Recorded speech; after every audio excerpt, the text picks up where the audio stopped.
மச்சான், நான் எக்ஸாமுக்கு படிக்கவே வேண்டாம். என் நண்பன் ஒருத்தன் இருக்கான், அவன் எல்லாத்தையும் எனக்கு காட்டுவான். அவன் என்னை பார்த்து பார்த்து எழுதினாலே போதும். மற்ற என் மச்சான் வந்துட்டான் பாரு. மச்சான் எப்படிடா காட்டுவேன்? எப்படி காட்டுவேன்? எப்படி காட்டுவேன்? இப்படி கூட அவ்வளோதான். இதை பார்த்து நான் எழுதிடுவேன். Exam hall. அவசரமா Exam hall.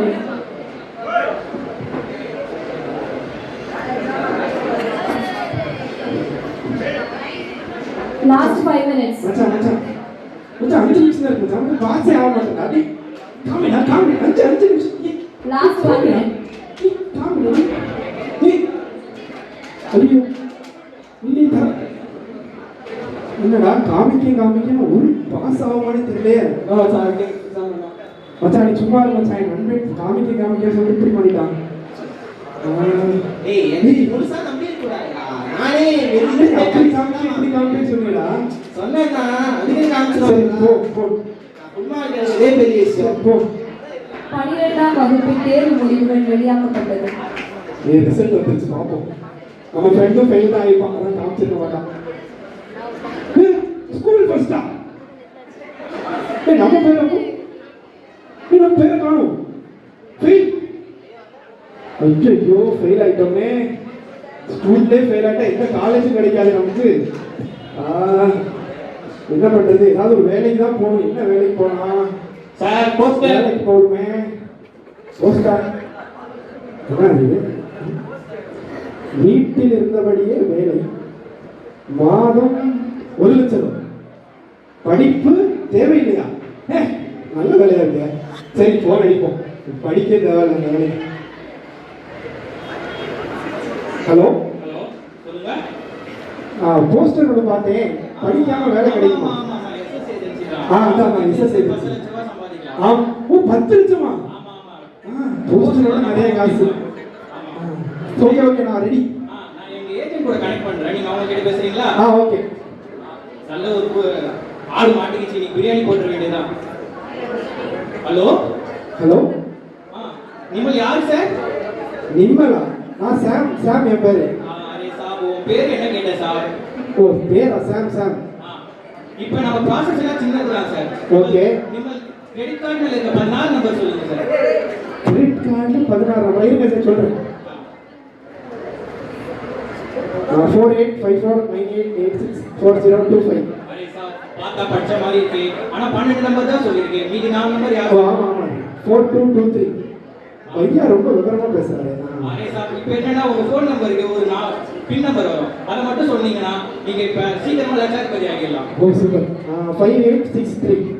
Okay sir. இனிமேல் நீங்க லட்சாதிபதி ஆகலாம். கடவுளை கூட நம்ம படிக்காம லட்சாதிபதி ஆகலாம். ஜாலிதான். 50,000. ஐயோ என்ன டெபிட் ஆயிட்டே இருக்கு? ஐயோ பேலன்ஸ் 0 ஆயிட்டே. ஐயோ நம்ம அண்ணன்ட்ட கடன் வாங்க 50,000 வச்சது. அண்ணன்ட்ட எப்படி போய் சொல்றது தெரியலையே. ஐயோ என்ன பண்றது? வீட்டுக்குள்ளேயும் படிக்கிறேன்னு விட மாட்டாங்க. அண்ணனும் நம்ம மன்னிக்கலன்னா நம்ம ஒரே செத்துற வேண்டிதான். அண்ணன்ட்ட போவோம். அண்ணே ஒரு தப்பு நடந்து போச்சுனே. அண்ணே ஒரு 50,000 வாங்கினேன்ல, அதை ஏமாத்தி இழந்துட்டேனே. மன்னிச்சிருக்கீங்களா? அந்த ஆண்டவருக்கு நான் போலாமானே? ஓகே. மகனை உன் பாவங்கள் உனக்கு மன்னிக்கப்பட்டது, இனி பாவம் செய்யாது. சார் ஆண்டவர் உடனே மன்னிச்சிட்டாரு. எவ்வளவு சந்தோஷமா இருக்கு. மன்னிப்பு ரொம்ப பெரிய விஷயம் தான். மன்னிப்பு நமக்கு கிடைச்சிருச்சு. ஜாலிதான். மச்சான் மச்சான் சொல்லு மச்சான். ஸ்கூல்ல இருந்து நீ போலாமா? அலுமினி மீட்டா? போலாம் மச்சான். நான் வரேன். மச்சான் ஃப்ரெண்டா இருக்கியா? ஃப்ரெண்டா? எனக்கு யார்? அவனை பத்தி பேசாத. நான் இப்படி நிலைமையே அவன் தான் காரணம். மச்சான் 100 வயசு வந்தான். அவனை போச்சு அவன் பார்க்கவே விரும்பலாம். போங்க. இன்னுமா அதை நினைச்சிட்டு சரிப்பா பேசாத. சாம் யார் பேசுறா? நான் உனக்கு மன்னிச்சேன் சாம். ஏசப்பா நீங்களா? ஆமா ஏசப்பா நீங்க மன்னிச்சீங்க. ஏன் உன் ஃப்ரெண்டை நீ மன்னிக்க யோசிக்கிறேன்? ஏசப்பா அப்ப பண்ண தப்பு அவ்வளவா பெரிய தப்பு. அதுல 1 வருஷத்துலாம் மறக்க முடியாது.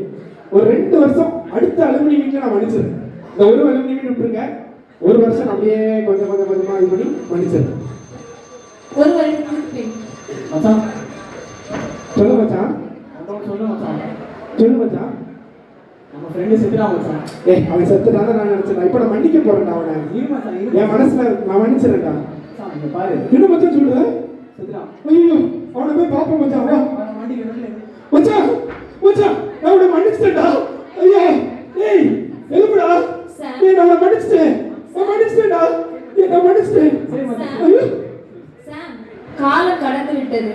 உன் நண்பன் மறித்து விட்டான். இனி எவ்வாறு மன்னிக்க போகிறார்? இப்ப நம்ம பார்த்த அந்த ஸ்கிட்ல காலம் கொடுக்கப்பட்டுச்சு, ஆனா நம்மளால மன்னிக்க முடியல. இப்படி நம்ம எவ்வளவு சான்ஸை லூஸ் பண்றோங்கிறத பார்த்துக்கோங்க. நாம் பெற்ற மன்னிப்பை போலவே அதை பிறருக்கும் நாம் அளிக்க கடனாளிகளாக இருக்கிறோம். கர்த்தர் நம் குற்றங்களை எண்ணாமல் நம்மை மன்னித்தார். நாமும் அதை போலவே செய்ய அழைக்கப்படுகிறோம். ஏனெனில் இனி காலம் செல்லாது. தேங்க்யூ.